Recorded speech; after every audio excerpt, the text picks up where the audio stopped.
وَلَقَدْ يَسَّرْنَا الْقُرْآنَ لِلذِّكْرِ فَهَلْ مِن مُدَّكِرٍ۔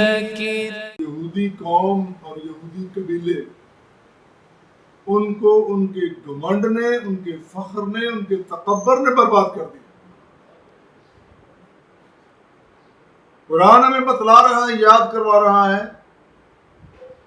قُلْ لِلَّذِينَ كَفَرُوا سَتُغْلَبُونَ وَتُحْشَرُونَ إِلَىٰ جَهَنَّمَ وَبِئْسَ الْمِہَادُ۔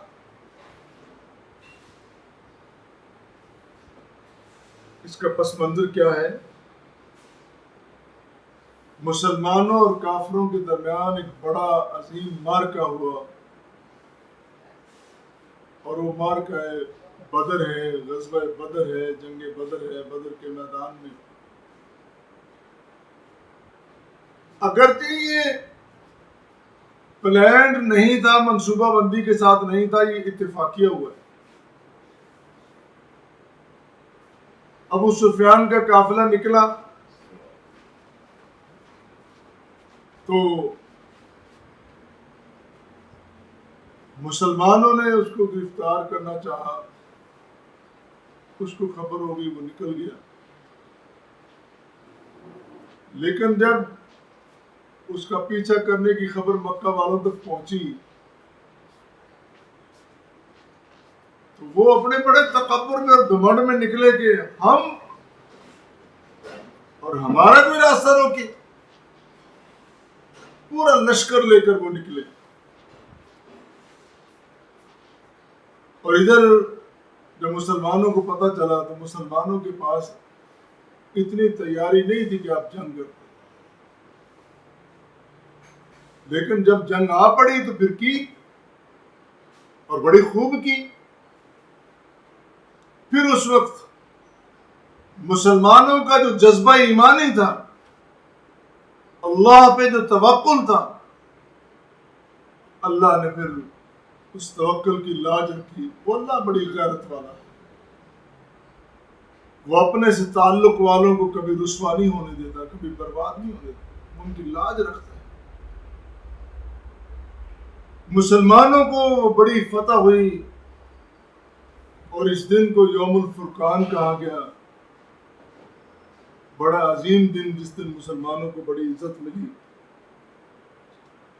تو رسول امین صلی اللہ علیہ وسلم جب جنگ بدر سے واپس آ رہے تھے تو مدینہ میں سوق بنو قینقاع کا جو بازار تھا، وہاں جس طرح اس وقت بازار گلیوں کے نام ہوتے ہیں، بندے کے نام ہے، کسی قوم کے نام، مشاہیر کے نام پہ بازار اور گلیاں ہوتی ہیں، اسی طرح ایک بازار۔ اس بازار میں آپ نے سب کو جمع کیا، بالخصوص یہودیوں کو۔ 2 سال ہو چکے تھے وہاں رہتے ہوئے اور ان کو دعوت دیتے ہوئے۔ آپ نے فرمایا کہ تم ایسا کرو کہ اسلام لے آؤ۔ اب تمہیں اسلام لانا پڑے گا، اگر تم اسلام نہیں لاؤ گے تو پھر ہم تمہارا وہی حال کریں گے جو مکے کے سرداروں کا، ان کمانداروں کا جو ہم نے حال کیا ہے، کہ بڑے بڑے اماموں والے، بڑی بڑی کلگیوں والے، بڑے بڑے نامور 70 بندے مارے گئے اور 70 قیدی ہو گئے۔ کتنی بڑی ان کو ناکامی ہوئی اور ذلت اور رسوائی دیکھنی پڑی ان کو۔ تم مسلمان ہو جاؤ ورنہ تمہیں بھی ایسے انجام دیکھنا پڑے گا۔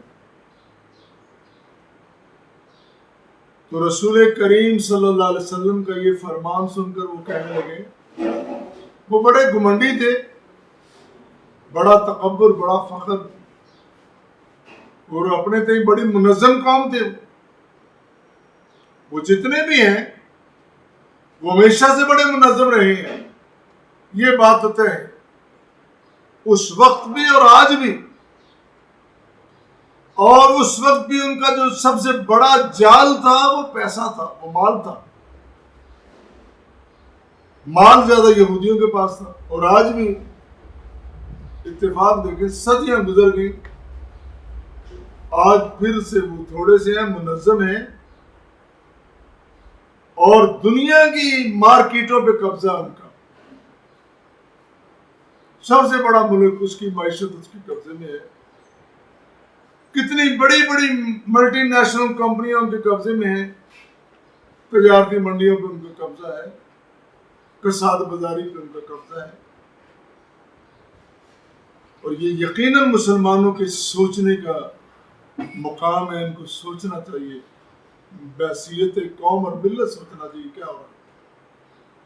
رسول کریم صلی اللہ علیہ وسلم کا فرمان اقدس سن کر وہ بجائے اس کے کہ کہتے ہم آپ کی بات مانتے ہیں، چلو سوچ لیتے ہیں، غور کر لیتے ہیں، ایسی بات کہتے ہیں، لیکن نہیں، کہنے لگے تمہارا واسطہ اس قوم کے ساتھ پڑا تھا جس کو تجربہ نہیں تھا، مکے کے ان سرداروں کو جن کی وہ ان قبائل جو ہر وقت لڑتے رہتے ہیں، جن کو کام ہی لڑنا ہے، ان کو کہہ رہے ہیں کہ ان کو تو تجربہ نہیں تھا۔ جب ہمارے ساتھ آپ کا رنگ پڑے گا، مقابلہ پڑے گا، تو آپ کو سمجھ ہو جائے گی کیا کس قوم کے ساتھ پالا پڑا۔ یہ جواب انہوں نے دیا۔ اللہ کے رسول امین صلی اللہ علیہ وسلم کو جب کوئی ایسا جواب دے اور اللہ کے یہاں خاموشی رہے، یہ بھی تو نہیں ہے۔ اللہ نے جبریل کو بھیجا کہ جاؤ ان کو خبردار کرو، ان کو بتلاؤ کہ تمہارا گھمنڈ، تمہارا تکبر، تمہارا فخر، یہ تمہارا کبر سب خاک میں مل جائے گا۔ کس طرح؟ کل الذین کفروا ستغلبون وتحشرون الی جہنم وبئس المہاد۔ اے پیغمبر کریم صلی اللہ علیہ وسلم، ان کو کہہ دیجئے، ان سب کافروں کو جنہوں نے آپ کے سامنے لب کشائی کی ہے، ان کی یہ جرت، ان کو کہہ دیجئے ستغلبون، ان قریب تم مغلوب ہو جاؤ گے، تمہاری ساری قوم مغلوب ہوگی اور مسلمانوں کی قوم غالب ہوگی۔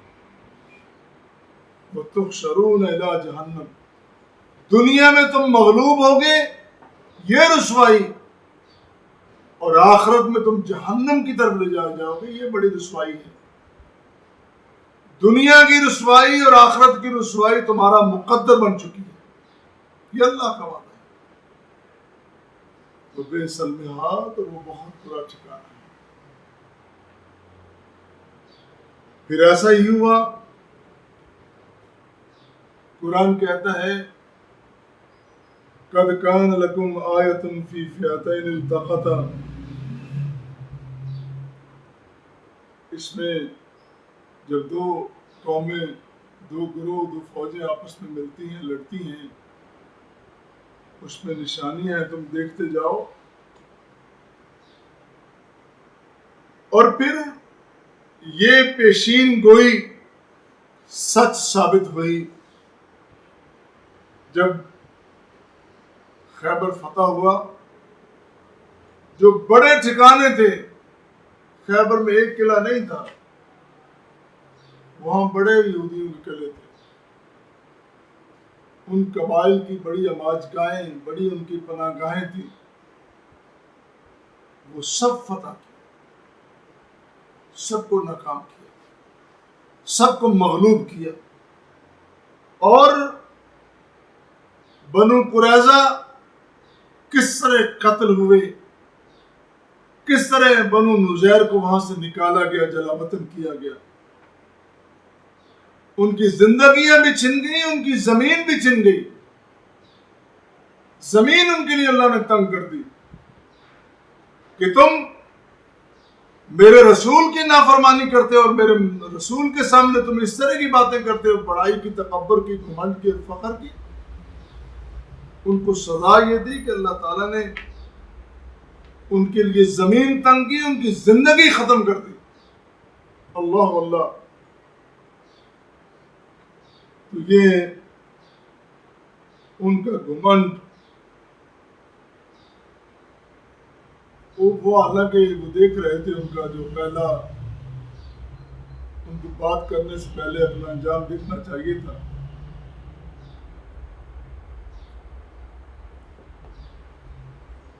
کہ بدر کے مقام میں کیا ہوا،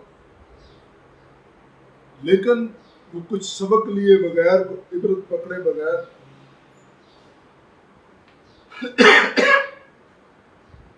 اس سے پہلے قوم فارس جو تھی اس کا رومیوں کے ساتھ بڑا طویل جھگڑا تھا. جب روم فتح ہوا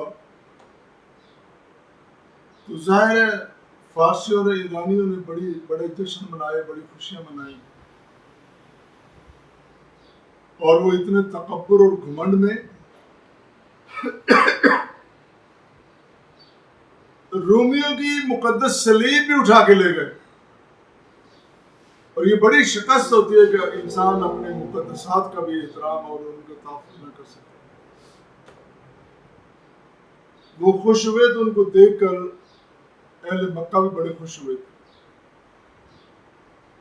یہ نبی کریم صلی اللہ علیہ وسلم کی بعثت کے 5ویں سال میں یہ واقعہ ہوا ہے. اب ان کے ساتھ اہل مکہ بھی خوش ہوئے اور وہ مسلمانوں کو طعنہ دے رہے ہیں.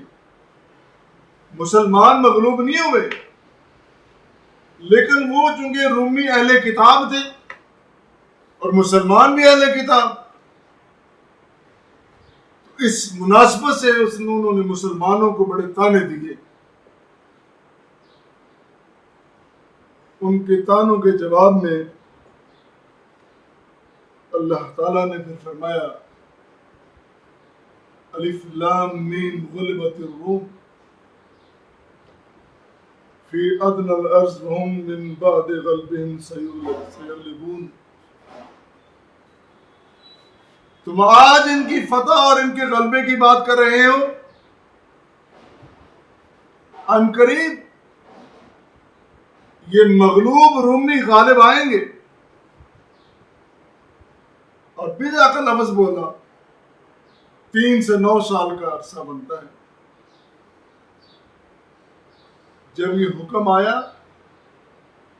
تو مسلمان اتنا ان کو حوصلہ ملا، ابو بکر صدیق رضی اللہ تعالیٰ ان سے جا کے شرط لگانے کے لیے تیار ہو جاتے ہیں، ہمارے ساتھ لگا لو شرط کہ ہم کامیاب. اتنا یقین تھا اللہ کے فرمان پر، نبی کے وعدے پر.